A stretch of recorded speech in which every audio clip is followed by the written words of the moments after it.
এই গল্পটি সার্গিও নামের এক রুশ শিশুর, যিনি দ্বিতীয় বিশ্বযুদ্ধের সময় জার্মান সেনাদের বিরুদ্ধে লড়াই করেছিলেন। এটি সেই সময়ের কথা যখন রাশিয়া ও জার্মানির সৈন্যরা একে অপরের রক্তের পিপাসু হয়ে উঠেছিল। এই যুদ্ধের কারণে অসংখ্য নিরীহ মানুষ প্রাণ হারিয়েছিল। এই গল্পের শুরু হয় রাশিয়ার এক ছোট্ট গ্রামে, যেখানে 6 বছরের সার্গিও নিজের ঘরে শান্তিতে ঘুমিয়েছিল। হঠাৎ তার ঘুম ভেঙে যায়, কারণ কেউ তার দরজায় নক করছিল। সার্গিও দরজা খুলতেই দেখল তার পাড়ার এক আন্টি, যিনি ভয়ে কাঁপছিলেন, দ্রুত ঘরের ভেতরে ঢুকে পড়লেন।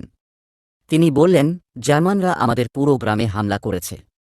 তারা তোমার মা আর তোমার বড় ভাইকেও হত্যা করেছে। এরপর তিনি সার্গিওকে জানালার বাইরে বেরিয়ে পালিয়ে যেতে বললেন। সার্গিও ভয় পেয়ে দৌড়ে পালিয়ে গেল। আর ঠিক তখনই জার্মান সৈন্যরা তার বাড়িতে ঢুকে আন্টিকেও হত্যা করল। সার্গিও দৌড়াতে দৌড়াতে অনেক দূরে চলে গেল এবং এক ঘন জঙ্গলের ভেতরে হারিয়ে গেল। মাত্র 6 বছর বয়সের শিশুটি নিজেকে একা পেয়ে ভয় পেয়ে গেল এবং কান্নায় ভেঙে পড়ল। সে তার মাকে ডাকতে লাগল। সে সারা রাত সেই জঙ্গলে কাটাল। সকালে সে নদীর ধারে গিয়ে পানি খাচ্ছিল, তখনই হঠাৎ জার্মান সৈন্যদের আওয়াজ শুনতে পেল। সে তাড়াতাড়ি একটা গাছের পেছনে লুকিয়ে পড়ল। জার্মান সৈন্যরা নদীর ধারে আগুন জ্বালিয়ে রান্না করছিল। ঠিক তখনই সার্গিওর পাশে একটা বিষাক্ত সাপ চলে এল। সে খুব ভয় পেল, কিন্তু নড়ল না, কারণ সাপের চেয়ে সে জার্মান সৈন্যদের বেশি ভয় পাচ্ছিল। কিছুক্ষণ পর সৈন্যরা খাওয়া শেষ করে আগুন নিভিয়ে চলে গেলে সার্গিও ধীরে ধীরে তাদের ফেলে যাওয়া খাবার নিয়ে আবার জঙ্গলে চলে গেলে। সার্গিও দুদিন ধরে কিছু খায়নি, তাই সে খুব ক্লান্ত হয়ে পড়ল। হঠাৎ সে একটা বুনো ফল দেখতে পেল এবং সেটাই খেতে শুরু করল। ঠিক তখনই এক বিশাল বিস্ফোরণ হল। সার্গিও আতঙ্কিত হয়ে পড়ল। সে ভাবল, হয়তো ঝোপের পেছনে কেউ লুকিয়ে আছে। সে চিৎকার করে বলল, যদি তুমি কাছে আসার চেষ্টা করো, আমি আমার রাইফেল দিয়ে গুলি করব। কিন্তু ক্ষুধা ও ক্লান্তির কারণে সে কিছু দূর গিয়ে জ্ঞান হারিয়ে ফেলল। কিছুক্ষণ পর 2 রুশ সৈন্য তাকে খুঁজে পেল এবং নিজেদের ঘাঁটিতে নিয়ে গেল। তারা কমান্ডারকে সার্গিও সম্পর্কে জানাল। কমান্ডার সার্গিওর পরিবারের কথা জানতে চাইলেন। সার্গিও কাঁদতে কাঁদতে বলল, আমার পাড়ার আন্টি আমাকে বলেছিলেন যে জার্মানরা আমার পুরো পরিবারকে মেরে ফেলেছে। এটা শুনে সবাই খুব দুঃখ পেল, কারণ মাত্র 6 বছর বয়সে সার্গিও পুরোপুরি একা হয়ে গিয়েছিল। সৈন্যরা সার্গিওকে প্রচুর খাবার ও পানি দিল এবং তার চিকিৎসার জন্য কাতিয়া নামের এক নার্সের কাছে পাঠাল। কাতিয়া যখন সার্গিওর ক্ষতস্থানে ড্রেসিং করছিলেন, তখন তার সঙ্গে গল্প করছিলেন। সার্গিওর কথা শুনে কাতিয়া মুগ্ধ হয়ে গেলেন। তিনি সার্গিওকে তার নিজের সন্তানের মতো ভালোবাসতে লাগলেন। ধীরে ধীরে শিবিরের সকল সৈন্য সার্গিওকে ভালোবাসতে লাগল। আহত সৈন্যরা সার্গিওর সঙ্গে সময় কাটিয়ে আনন্দ পেত। সার্গিও এখন সবার প্রিয় হয়ে উঠেছিল। সেনাবাহিনীর কমান্ডারও সার্গিওকে খুব পছন্দ করতে শুরু করলেন এবং প্রতিদিন তার সঙ্গে দেখা করতে আসতেন। কমান্ডারের মেডেল ও বন্দুক দেখে সার্গিও খুব মুগ্ধ হয়ে যেত এবং তার সম্পর্কে অনেক প্রশ্ন করত। কমান্ডার ধৈর্য ধরে তার সব প্রশ্নের উত্তর দিতেন এবং মাঝে মাঝে তাকে নিজের বন্দুক দিয়েও খেলতে দিতেন। একদিন সার্গিও কমান্ডারকে তার পেটে আঁকা একটি ট্যাঙ্ক দেখিয়ে বলল, আমি বড় হয়ে একজন সৈনিক হব। এরপর কমান্ডার বাইরে এলেন এবং সেখানে তার দেখা হল নার্স কাটিয়ার সঙ্গে। আসলে তারা একে অপরকে অনেক দিন ধরে পছন্দ করতেন, কিন্তু কখনোই নিজেদের ভালোবাসার কথা প্রকাশ করেননি। কাটিয়া কমান্ডারকে বললেন, আপনি সার্গিওকে আমাদের ব্যাটালিয়নের সঙ্গেই থাকতে দিন, কারণ এখানে সবাই ওকে অনেক ভালোবাসে। কমান্ডার চেয়েছিলেন সার্গিওকে একটি অনাথ আশ্রমে পাঠাতে, কারণ যুদ্ধক্ষেত্রে তার জীবন বিপদের মধ্যে ছিল। কিন্তু সার্গিওর সঙ্গে সারাদিন অনেক সৈন্য সময় কাটাত, তাকে তাদের খাবার খেতে দিত আর নিজেদের জিনিসপত্র নিয়ে খেলতে দিত। সময় গড়িয়ে গেলে এবং সার্গিও সবার প্রিয় হয়ে উঠল। পরের দিন সকালে জার্মান সৈন্যদের একটি দল শিবিরে আক্রমণ করল। চারদিকে আতঙ্ক ছড়িয়ে পড়ল, কিন্তু রাশিয়ান সৈন্যরা সাহসের সঙ্গে লড়াই করে জার্মানদের পরাজিত করল। এই ছোট্ট যুদ্ধ তারা জিতে নিল। দিন যেতে থাকল এবং অবশেষে সেই দিন এল যেদিন সার্গিওকে অনাথ আশ্রমে পাঠানো হবে। একজন সৈনিক তাকে নিয়ে যেতে এলো এবং কমান্ডারের অনুমতি চাইল। কমান্ডার সার্গিওকে কাছে বসিয়ে তার সঙ্গে কিছুক্ষণ সময় কাটালেন। তিনি চাইছিলেন না সার্গিও চলে যাক, কিন্তু বাস্তবতা মেনে নিতেই হল। বিদায়ের সময় কমান্ডার সার্গিওকে একটি কাঠের পিস্তল দিলেন, যা তিনি নিজে হাতে তৈরি করেছিলেন। সার্গিও সেই পিস্তল হাতে নিয়ে কমান্ডারকে শক্ত করে জড়িয়ে ধরল। এই মুহূর্তে কমান্ডারের মন সম্পূর্ণভাবে নরম হয়ে গেল। তিনি আবেগপ্রবণ হয়ে সার্গিওকে জিজ্ঞেস করলেন, তুমি কি আমার ছেলে হতে চাও? সার্গিও আনন্দের সঙ্গে হ্যাঁ বলে দিল, কারণ কমান্ডার এবং সৈন্যদের ছাড়া এই পৃথিবীতে তার আর কেউ ছিল না। এখন পুরো ব্যাটালিয়নে খবর ছড়িয়ে পড়ল যে কমান্ডার সার্গিওকে আইনিভাবে দত্তক নিতে চান। এই খবর শুনে সবাই খুব খুশি হয়ে গেল, কারণ সার্গিও তাদের পরিবারেরই একজন হয়ে উঠেছিল। সেই রাতে সমস্ত সৈন্য মিলে সার্গিওর জন্য একটি ইউনিফর্মও তৈরি করল। পরের দিন সকালে সার্গিও ঘুম থেকে ওঠার পর কমান্ডার তাকে তার ইউনিফর্মও এবং সৈনিকদের মতো জুতো দিলেন। এটা দেখে সার্গিও খুব খুশি হয়ে গেল এবং ইউনিফর্ম পরে চারদিকে দৌড়াতে লাগল। শিবিরে থাকা সবাই তাকে দেখে আনন্দিত হয়ে উঠল এবং তারা তাকে একজন প্রকৃত সৈনিকের মতো স্যালুট জানাল। ঠিক তখনই হঠাৎ কিছু জার্মান যুদ্ধবিমান আকাশে দেখা গেল। এরপর তারা পুরো শিবিরে হামলা চালাল।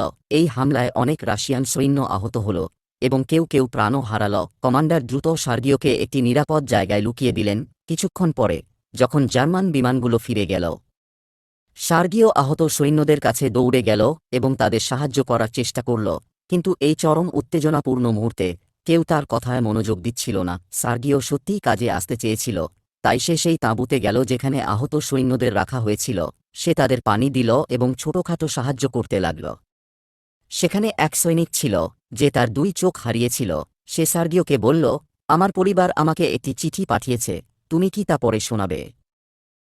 এখন যেহেতু সার্গিও মাত্র 6 বছর বয়সী, সে পড়তে বা লিখতে জানত না, কিন্তু সে সেই সৈনিকের সাহায্য করতে চেয়েছিল, তাই সে চিঠিটি হাতে নিয়ে যে কোনো কিছু পড়ার ভান করতে লাগল।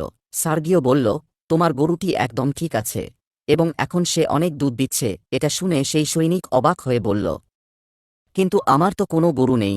এটা শুনে পাশে থাকা আরেকজন সৈনিক হাসতে হাসতে বলল, এই ছোট্ট বীর যা বলছে, চুপচাপ শুনতে থাকো। এরপর সার্গিও তার কল্পনা থেকে চিঠির কথা পড়তে লাগল, আর তার মিষ্টি মিষ্টি কথাগুলো শুনে সবাই হেসে উঠল এবং আবেগে ভেসে গেল। দিন যেতে লাগল, আর ধীরে ধীরে সার্গিও যুদ্ধের পরিবেশে অভ্যস্ত হয়ে উঠল। সে নিজেকে একজন সৈনিক মনে করত এবং সৈনিকদের মতোই আচরণ করত। একদিন যখন সার্গিও তার মুখের ছোট ছোট দাড়ি কামাচ্ছিল, তখন দুই সৈনিক এসে জিজ্ঞেস করল, তুমি কি আজ ডেটে যাচ্ছ? সার্গিও গম্ভীরভাবে বলল, একজন সৈনিক কখনো ডেটে যায় না, সে শুধু তার দেশের সেবা করে। এরপর সে কমান্ডারের কাছে গিয়ে নিজের জন্য কিছু কাজ চাইল।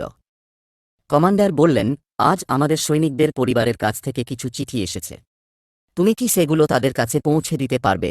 সার্গিও সঙ্গে সঙ্গে রাজি হয়ে গেল এবং একে একে সমস্ত সৈনিকদের চিঠি দিয়ে দিল। কাজ শেষ করার পর সে তার দূরবীন নিয়ে খেলা করতে লাগল এবং খেলতে খেলতে বেস ক্যাম্প থেকে কিছুটা দূরে চলে গেল। হঠাৎ তার চোখ পড়ল একটা খড়ের গাদার দিকে, যেখানে দুজন মানুষের পা দেখা যাচ্ছিল। এটা দেখে সার্গিও দ্রুত ক্যাম্পে ফিরে গেল এবং তার সহযোদ্ধাদের জানাল। প্রথমে কেউ বিশ্বাস করল না, কিন্তু নিশ্চিত হওয়ার জন্য তারা সার্গিওর সঙ্গে গেল। ঠিক যেমনটা সার্গিও বলেছিল, সেখানে সত্যিই দুইজন জার্মান গুপ্তচর ছিল। সঙ্গে সঙ্গে রাশিয়ান সৈন্যরা আক্রমণ করল এবং গুপ্তচরদের ধরে ফেলল। এই কৃতিত্বের জন্য কমান্ডার সার্গিওকে অভিনন্দন জানালেন এবং বললেন, তুমি সত্যি অসাধারণ এক সৈনিক। এরপর কমান্ডার তাকে জানালেন যে তার দত্তক গ্রহণের সমস্ত আইনি প্রক্রিয়া সম্পন্ন হয়েছে, এখন থেকে সার্গিও তার অফিসিয়াল ছেলে। এই কথা শুনে সার্গিও উচ্ছ্বাসে কমান্ডারকে জড়িয়ে ধরল। পরের দিন জার্মান বাহিনী আবারও আক্রমণ চালাল। চারদিকে বিশৃঙ্খলা ছড়িয়ে পড়ল। যুদ্ধের সময় সার্গিও তার সঙ্গীদের সাহায্য করতে চাইল। সে সৈন্যদের কাছে বন্দুকের গুলি এবং খাবার পৌঁছে দিতে লাগল, কিন্তু সৈন্যরা তাকে বলল, তুমি দ্রুত বাংকারে ফিরে যাও, এখানে থাকা খুবই বিপজ্জনক।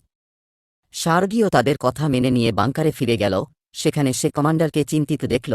কমান্ডার বললেন, আমাদের রেডিওর যোগাযোগ লাইন বিচ্ছিন্ন হয়ে গেছে, ফলে আমরা আমাদের হেডকোয়ার্টারের সঙ্গে যোগাযোগ করতে পারছি না। এরপর একজন সৈনিককে বাইরে পাঠানো হলো যেন সে তাটি ঠিক করতে পারে। সার্গিও গোপনে সেই সৈনিকের পেছন পেছন গেলে সেই সৈনিক যখন তাটি ঠিক করছিল, তখন হঠাৎ এক জার্মান গুলি তার শরীরে এসে লাগল। সে গুরুতর আহত হয়ে পড়ল। তখন সে কষ্টে বলল, সার্গিও, তুমি কি জানো এই তার কিভাবে ঠিক করতে হয়?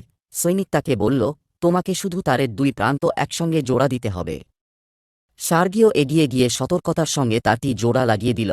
যেই মুহূর্তে সে এটি করল, রেডিও সংযোগ পুনরায় চালু হয়ে গেলে এরপর কমান্ডার দ্রুত হেডকোয়ার্টারে যোগাযোগ করলেন এবং সাহায্যের জন্য অনুরোধ পাঠালেন। এইভাবে সার্গিও প্রমাণ করল যে যদিও সে মাত্র একটি শিশু, তবে তার সাহস এবং বিচক্ষণতা একজন প্রকৃত সৈনিকের মতোই। পরদিন কমান্ডার এবং নার্স কাটিয়া নদীর ধারে দাঁড়িয়ে কথা বলছিলেন। এখানে কমান্ডার কাটিয়ার দিকে তাকিয়ে বললেন, তুমি কি সার্গিওর মা হতে চাও? এই কথা শুনে কাটিয়া আনন্দে উচ্ছ্বসিত হয়ে গেলেন এবং সঙ্গে সঙ্গেই হ্যাঁ বলে দিলেন। কিন্তু ঠিক তখনই এক সৈনিক কমান্ডারের কাছে একটি জরুরি চিঠি নিয়ে এলো। চিঠিতে আদেশ ছিল, শত্রুরা ইতিমধ্যেই আমাদের অবস্থান জেনে গেছে, তাই এই ঘাঁটি অবিলম্বে খালি করতে হবে। পরদিন সকালে সম্পূর্ণ ব্যাটালিয়ন তাদের ঘাঁটি ছেড়ে নতুন অবস্থানের দিকে যাত্রা করল। কিন্তু পথিমধ্যে তাদের কিছু গাড়ি মাটির নিচে পুঁতে রাখা ল্যান্ডমাইনের ওপর চলে গেল। একটি ভয়ানক বিস্ফোরণ ঘটল, অনেক সৈনিক আহত হল, আর কয়েকজন মারা গেল। তবে তারা দ্রুত নিজেদের সামলে নিয়ে সতর্কতার সঙ্গে এগোতে লাগল এবং অবশেষে সন্ধ্যার দিকে নতুন ঘাঁটিতে পৌঁছে গেল। নতুন ঘাঁটিতে পৌঁছানোর পর তাদের সাক্ষাৎ হল একজন জেনারেলের সঙ্গে। তিনি সার্গিওকে দেখে বিস্মিত হয়ে গেলেন এবং তার সাহসিকতার প্রশংসা করলেন। পরদিন কমান্ডার এবং তার দলকে গার্ড ব্যানার উপাধিতে ভূষিত করা হল, আর সার্গিও, সে তার সাহসিকতার জন্য একটি পদক পেল। পদক গ্রহণের সময় সার্গিও দৃঢ় প্রতিজ্ঞ হল, আমি সারা জীবন আমার দেশকে রক্ষা করব। দিন কেটে যাচ্ছিল, কিন্তু এক রাতে জার্মান বাহিনী হঠাৎ ঘাঁটিতে হামলা চালাল। যুদ্ধ চলার সময় এক বিশাল বিস্ফোরণ ঘটে, আর সেই বিস্ফোরণে কমান্ডার গুরুতর আহত হয়ে পড়েন। সার্গিও এই দৃশ্য দেখে কাঁদতে লাগল এবং বাবাকে বাঁচানোর জন্য চেষ্টা করল, কিন্তু কিছুতেই কিছু হল না। সে ছুটে গিয়ে অন্য সৈন্যদের খবর দিল। এরপর তার সহযোদ্ধারা দ্রুত কমান্ডারকে উদ্ধার করে হাসপাতালে ভর্তি করাল। পরদিন সার্গিও হাসপাতালে গিয়ে তার বাবাকে দেখে মন খারাপ করল। এই 6 বছরের ছোট্ট বালক এখন ব্যাটালিয়নের অবিচ্ছেদ্য অংশ হয়ে উঠেছে। এই সৈন্যদলের বাইরে তার আর কোনো পরিবার নেই। এই গল্পের শেষ দৃশ্যে আমরা দেখি সার্গিও তার ব্যাটালিয়নের সঙ্গে নতুন ঘাঁটির দিকে রওনা দিচ্ছে। সার্গিও শুধু এই যুদ্ধে থেমে থাকেনি, সে তার ব্যাটালিয়নের সঙ্গে পোল্যান্ডের যুদ্ধে লড়েছিল, আর আজকের দিনে ইতিহাস তাকে বিশ্বের সবচেয়ে ছোট সৈনিক হিসেবে স্মরণ করে।